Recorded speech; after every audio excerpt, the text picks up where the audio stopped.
Salut! Nous, on fait de la segmentation d'images.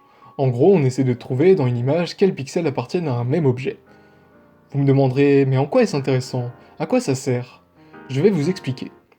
L'été dernier, pour la première fois dans l'histoire des sciences, le cerveau d'une mouche des fruits a été entièrement imagé. Voyez à quoi ça ressemble, en tout cas, nous, on trouve ça magnifique. L'idée de notre projet est de faire de la segmentation d'images sur cette imagerie de cerveau de mouche pour en extraire une architecture du cerveau, ce qui aiderait grandement à comprendre son fonctionnement. Et puis à l'avenir, si un jour on a une imagerie du cerveau humain, on pourrait faire pareil pour mieux comprendre le cerveau humain. Intéressant, non? Alors, comment on s'y prend pour segmenter une image? Une méthode classique consiste à faire du deep learning, avec un UNet plus précisément, pour prédire pour chaque pixel si c'est le bord d'une cellule ou l'intérieur d'une cellule.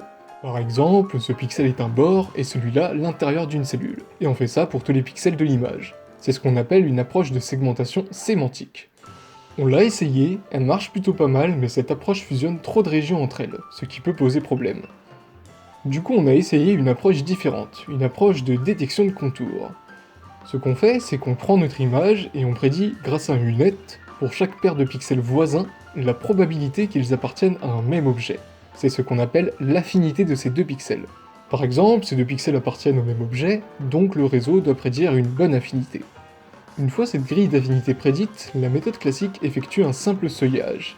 Si l'affinité est au-dessus d'un certain seuil, alors les deux pixels font partie du même objet, sinon ils ne font pas partie du même objet. Et par-dessus ça, on a utilisé des méthodes issues de la morphologie mathématique, comme la watershed, vu que ces dernières ont fait leurs preuves et que c'est la spécialité de la maison. Et ensuite, en théorie, c'est fini. Mais en pratique, tout n'est pas si simple, comme vous vous en doutez. Déjà, faut trouver un moyen de mesurer à quel point le réseau de neurones se trompe quand il se trompe. Pour cela, on utilise ce qu'on appelle le rang d'index, qui mesure en gros pour chaque paire de pixels, pas forcément voisins cette fois-ci, est-ce qu'ils appartiennent à un même objet, en utilisant des outils mathématiques avec des noms barbares sans rentrer dans les détails. Sauf que pour mesurer ce rang d'index, on doit effectuer une opération pour toutes les paires de pixels. Et si notre image a n pixels, par exemple 1000 pixels, alors on doit faire n carré fois l'opération, soit 1 million d'opérations pour notre exemple, ce qui devient vite très long pour peu que l'image soit un peu grosse.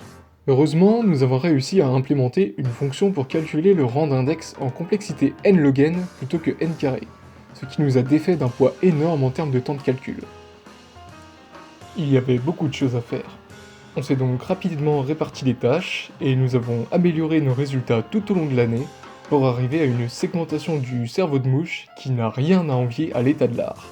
Voyez par vous-même. Pour aller plus loin, on peut étendre nos travaux, à de la 3D par exemple. Alors, prêt à faire un pas de géant vers la compréhension du cerveau ?